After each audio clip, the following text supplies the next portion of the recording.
को प्रश्रय देवाई पाकिस्तान को वर्ष वर्ष समय लगी पारे किंतु आतंकवाद को विनाश करने भारत को मात्र 25 मिनिट लगे। आतंकवादी क्षेत्र को ध्वंस करने भारत को मात्र 25 मिनिट समय लगे जो केवल 24 मिसाइल आवश्यकता पड़ी था। परवर्ती प्रसंग उपर आपणकर दृष्टि आकर्षण करदेवाई चाहिए। आपण मैंने भावुवे ऑपरेशन सिंदूर तो सफल हो गला आग को किसी हेनी किंतु एबे भी पूर्वतन सेनाध्यक्ष एवं पूर्वतन जलसेना स्थलसेना एवं आकाश सेना कहवा आरंभ कर छेड़ोगे तो छोड़ेंगे नहीं, निज आड़ू लागिबो तो आमे केबे भी छाड़िबु नहीं। पाकिस्तान एई समय कोनोसी प्रकार एक परिस्थिति सृष्टि कर देई पारे कारण अहंकारी देशटीए किछि नथिले मध्य निजर अहंकार को रखिया पई काम तो करिवो, सेमाने भी मनुष्य करिवे बा कोन। पुणी पाकिस्तान रे जन्म होइछन 76 रु 77 वर्ष रही युवा बा वृद्ध बयसर देशटी मृत्युवरण करिवो ना आहुरी बंचिबो ताकू ने एबे लोक मानक मन रे अनेक गुडिए प्रश्न दर्शक बन काहे कि कुआ जाउची आगो को एबे बड़ युद्ध कारण आज पाकिस्तान रो सेना पक्षर गोटे सांबादिक सम्मिलन करा जायतिला।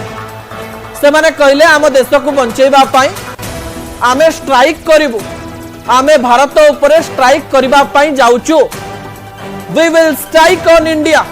एक कथा से माने प्रेस कॉन्फ्रेंस रे कहिचन स्ट्राइक टी जलपथरे करिवे, स्थलपथरे करिवे ना आकाश पथरे करिवे ना परमाणु पकेबे ता सही देश ही जानिथिबो।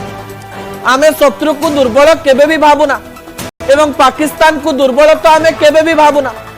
तेबे आपन को जवाब दबा पाई आमे प्रस्तुत अछु बोल स्थल सेना जल सेना एवं आकाश बाहिनी कहि सारिछन जदि आक्रमण हुए ताले एहा भारतर षष्ठ युद्ध हबो, एथिरे कोनोसी प्रकार द्वंद्व नाही। ता परवर्ती प्रसंग उपरे आपनकर दृष्टि आकर्षण करि दवा पाई चाहिबी। किछि दिन मध्य पाकिस्तान एक घरिकिया हे जिवो, एथिरे कोनोसी प्रकार द्वंद्व नाही। आज डॉक्टर एस जयशंकर जने जने नेता सहित कथा ही सारे बड़ बड़ देशर नेता माने मतामत दे सारे जे आमे टेररिज्म को प्रश्रय देबु नाही, आमे आतंकवाद को प्रश्रय देबु नाही। पाकिस्तान आज सकाळ उठिक आग तुर्की को कॉल लगे देछि एवं चाइना कॉल न उठेइथिबार खबर सामना को आसे। चालाक चाइना केतेबेले पाकिस्तान रो हाथ छाड़ी देबो ता पाकिस्तान निजे भी जानि। चाइना राडार सिस्टम उपरे भारी विश्वास करथिला पाकिस्तान किंतु सेही राडार सिस्टम राती गोटाए रे ठीक समय रे काम कलानी, मिसाइल आसीबो बोली जानि पारलानी। नहले जदि जानि पारि थांता ताले ए 24 टी मिसाइल को तो रोकी पारि थांता। जो चाइना रो अस्त्र शस्त्र गुडी को ठीक समय रे काम करेनी, राडार ठीक समय रे काम करेनी, सही चाइना जदि सतरे साहाय्य करिवो तारे पाकिस्तान रो ता भाग्य ऊपर निर्भर करे। तुर्की कहिछि साहाय्य करिवो किंतु तुर्की जदि साहाय्य करे ताकू मध्य भोगिबा पाई पड़िवो। अन्य पटे निज देश रे ही पाकिस्तान एक घरिकिया, गोटिए पटे बलूचिस्तान एक घरिकिया करिछि नेता मानकु देश को नुहे। जदि से माने अलगा हे जे पाकिस्तान रहिबनी। सिंध रे मध्य पाकिस्तान रो अनेक समस्या। अन्य पटे अफगानिस्तान बसिछि केतेबेले पाकिस्तान दुर्बल होबा आक्रमण करिवो। ईरान सहित मध्य एते भलो संपर्क नाही। अन्य पटे अमेरिका आतंकवाद को प्रश्रय देबो नाही बोली कहि सारिछि। यूएन तरफ रु मध्य पाकिस्तान को सख्त जाबुड़ा मिलिछि। ब्रिटिश कमिटी तरफ रु मध्य कहा जायछि जे आतंकवाद को हमें प्रश्रय देबो नाही। फ्रांस मध्य समान कथा कहिछि। इजराइल तो भारत सपक्ष रे बाहरिलानी, जापान आम सपक्ष रे रहिबो। पाकिस्तान कहा को नहीं युद्ध करिवो से जानिथिबो। तुर्की आ चाइना रो सपोर्ट पाई जदि युद्ध करबा पाई चेष्टा करूथिबो ताले आमे पाकिस्तान को कांग्रेचुलेशन कहबा पाई चाहिबो एवं युद्धर आह्वान दियंतो। ए प्रकार कथा मध्य सेना कहबा पाई चेष्टा करूछि। दर्शक बंधु ता परवर्ती तथ्य ऊपर आपनकर दृष्टि आकर्षण करि देबा पाई चाहिबो। आतंकवादी को भारी भल पाए पाकिस्तान, भल तो पाएनी प्रेम कर। ए प्रेमर निदर्शन आज देखिबा पाई मिलिछि। आतंकवादी मृत्यु रे आज दुख मनाउछि पाकिस्तान। पाकिस्तान रो सैनिक माने आज आतंकवादी उपरे निज देशर पताका को पकाई तांको शहीद बोली कहउचन तांको निरीह बोली कहउचन एवं से निरीह लोक मानकर आत्मा शांति पाओ एमाने सेमाने स्वर्ग को जानतु से प्रकार एक चिंता करुछि पाकिस्तान रो एई गुण देखि अधा देश आहुरी रागी सारले।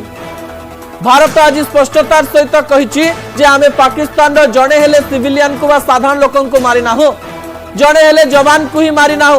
हमर टार्गेट पक्का थिला, आमे मसूद अजहर रो परिवार को मारिछु, आमे आतंकवादी संगठन को मारिछु, आमे 70 रे अधिक आतंकवादी को मारिछु। किंतु पाकिस्तान नागरिक माने आतंकवादी को शहीद बोली कहंत आतंकवादी उपरे सीधा सड़क भाव एमाने पताका पकांती एवं सेमानन को शहीद बोली विवेचना करंत। ए दृश्यरो पाकिस्तान प्रमाणित करिछि जे आमे आतंकवादी को प्रश्रय भी दो, खाइबा पाई भी दो, सेमानन को ट्रेनिंग भी दो, निज देश रे विभिन्न प्रकार घटना घटेबा पाई भी दो, आ सेमाने मरिगला परे आमे तांको शहीद भी घोषणा कर एवं पाकिस्तान को ए प्रकार कथा पाई आउ थरे शुभेच्छा जणाइबे। ता परवर्ती तथ्य उपरे आपनकर दृष्टि आकर्षण करे दवा पाई चाहिए।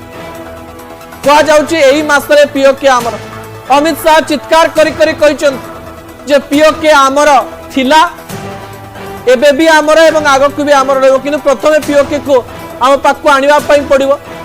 पीओके रो विभिन्न स्थान को पाकिस्तान खाली करी सारिलानी। मिसाइल द्वारा अधा स्थान रो लोक माने बा आतंकवादी माने मरि सारले। आउ केवल अपेक्षा पीओके केतेबेले भारत रे मिसिबो दर्शक बंधु एवं कहा जाउछ प्रतिशोध अग्नि रे जर्जरित हेउतबा भारत एही मासर शेष भितर मे मास भितर पीओके को भारत रे मिसेई देई पारे एवं आमे शेष रे पाकिस्तान रे एक संपूर्ण रूप को देखिबा एवं पाकिस्तान को बुली गला बेले आ पहलगाम रे कोनोसी प्रकार समस्या हेबो नाही एवं पीओके को मध्य आपण बुली पारुथिबे। 2026 मसिया रे ए प्रकार आशा करी असल कथा को एठी रखुची। आसंता काली राति 8 रे आपण सहित पुणी देखा हेबो। रहुची नमस्कार।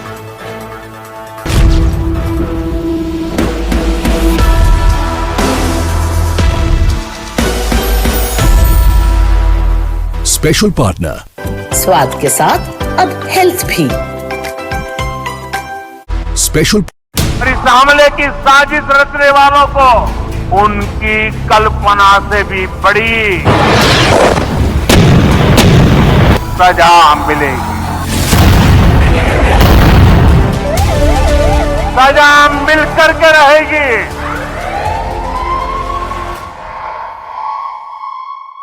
हमें